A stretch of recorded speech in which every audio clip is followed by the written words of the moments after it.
सुषमाजी आपल्यासोबत आहेत. सुषमाजी, पटतंय तुम्हाला? नाही, मी मगाशीही एका चर्चेत आम्ही दोघे एकत्र होतो आणि माझं पुन्हा म्हणणं असेल की उद्धव साहेब कुटुंब म्हणून ते एकत्रित असलं पाहिजे. पाण्यात काठी मारली म्हणून पाणी तुटत नाही, चिखल पाण्याला तुटत नाही, असं आमच्याकडे मध्ये वापरतात आता. त्यामुळे कुटुंब एकत्रित असलं पाहिजे. राहिला प्रश्न दोन भावांनी नेते म्हणून राजकारण एकत्रित करावं का, तर ते राजकारण सुद्धा एकत्रित झालं तर निश्चित महाराष्ट्रातल्या मराठी माणसाला सुखावणारा असणार आहे. किंवा महाराष्ट्रातल्या मराठी माणसाची उमेद आणि ऊर्जा वाढवणारा आहे. पण तुम्ही ज्याला अटी शर्ती म्हणताय त्याला आम्ही काय म्हणता येईल, एक एक काळजी आहे.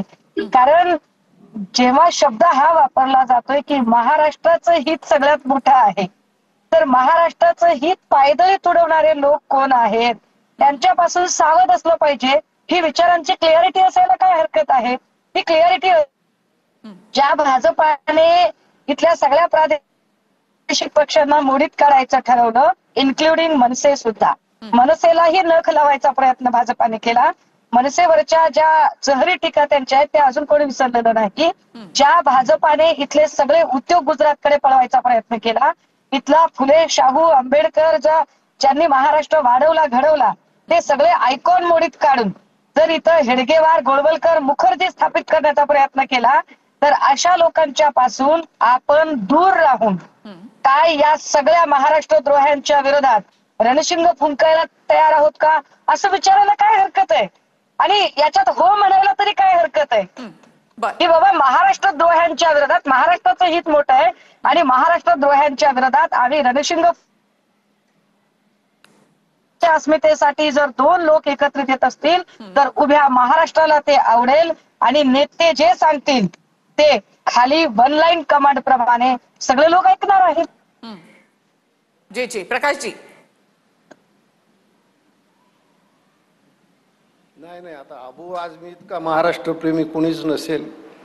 तो सोबत येऊन जर महाराष्ट्राचं हित साध्य होणार असतील तर लगलाब बाबा असं महाराष्ट्राचं हित पाहणाऱ्याला.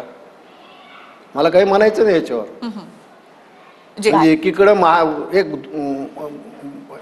म्हणजे काय मोठमोठ्या लोकांची नावं घ्यायची आणि दुसरीकडे ही अटी घालायची, कशामुळे घालताय. एक तुम्हाला सरळ सांगितलं की महाराष्ट्र हिताच्या विरुद्ध जो कोणी येईल,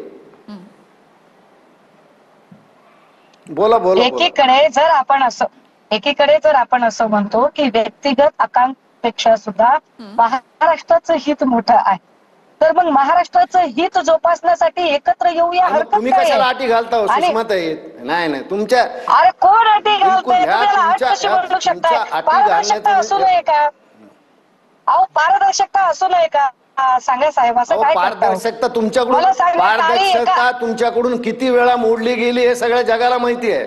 नाही पारदर्शकता तुमच्याकडून किती वेळा मोडली गेली हे सगळ्या जगाला माहिती आहे. म्हणून म्हणलं ना, ही एंडलेस चर्चा आहे. कुठल्याही अटी शर्तीशिवाय एकत्र यायचं असलं तर याच्यात काही घडू शकतंय. कुठल्या अटी शर्ती किंवा दबाव मानणारा माझा नेता राज ठाकरे नाही, हे स्पष्ट शब्दात सांगतो. त्याच्यामुळे चर्चेचं गुऱ्हाळ तिथं आणून काही उपयोग होणार नाही. तुम्ही तर त्याच्यामुळे मला असं वाटतं कुणी कुणावर दबाव आणून मोकळेपणानं येऊन ही चर्चा करावी. याच्यातच दोघांचं हित आहे किंवा महाराष्ट्राचं हित आहे, एवढंच मी म्हणू शकतो. मला नम्रपणे चर्चा मान्य करणारा माझा नेता नाही. अरे बाबा नका मान्य करू. मला नम्रपणे मग फक्त एवढाच प्रश्न विचारायचा आहे की नाही मग आम्हाला हे नाही मान्य, आम्हाला ते नाही मान्य वगैरे किंवा हे नाही करायचं. एंडलेस चर्चा वगैरे सगळं ठीक आहे, पण भाजपा इथल्या प्रादेशिक अस्मितांना नख लावते. त्या भाजपाच्या सोबत ज्या भाजपच्या लावरे तो व्हिडिओच्या माध्यमातून ईडी आणि सीबीआयच्या खोटारड्या कारवायांवरती एवढा सगळा कळशोष झाला होता, त्याच्या विरोधात आम्ही एक रणशिंग फुंकणार आहोत. एवढं साधं म्हणायला काय फरक पडतंय. राहिला प्रश्न कुणी कुणाच्या घरी जेवायला जावं न जावं, हा अतिशय शुद्र प्रश्न आहे, अतिशय शुद्र चर्चा आहे. मला भाजपविषयी नाही भाजपविषयी मला काहीच बोलायचं नाही. 25 वर्ष तुम्ही संसार केलाय हो. तुम्ही कशाला आता कोणत्या तोंडाने आम्हाला सांगायला. आम्ही कधी नका हे चर्चा दुसरीकडे नेऊ. तुम्ही चर्चा दुसरीकडे नेऊ नका. आणि आरे करायला मी काही तुमच्या वयाचा नाही, मी तुमच्या वडिलाचा मित्र होतो हे भान ठेवा. तुम्ही आरे सारखं करता, सांभाळून बोला. ठीक आहे, मी अहो चर्चेतून साहेब माघार घेतो. चला, अहो नाही, मी नाही, ठीक तुम्हाला आहे. ओके. ऐका मी तुम्हाला साहेब म्हटलं, मी तुम्हाला काका म्हणायला तयार आहे. माझ्या बोलण्यातनं जर तो शब्द गेला असेल तर मी त्याच्याबद्दल दिलगिरी सुद्धा व्यक्त करायला तयार आहे. मला याची कल्पना आहे की आपण माझ्या वडिलांचे मित्र राहिलेले आहात. जी मी ते समजू शकते आणि मी आपला सन्मान ठेवून बोलत आहे.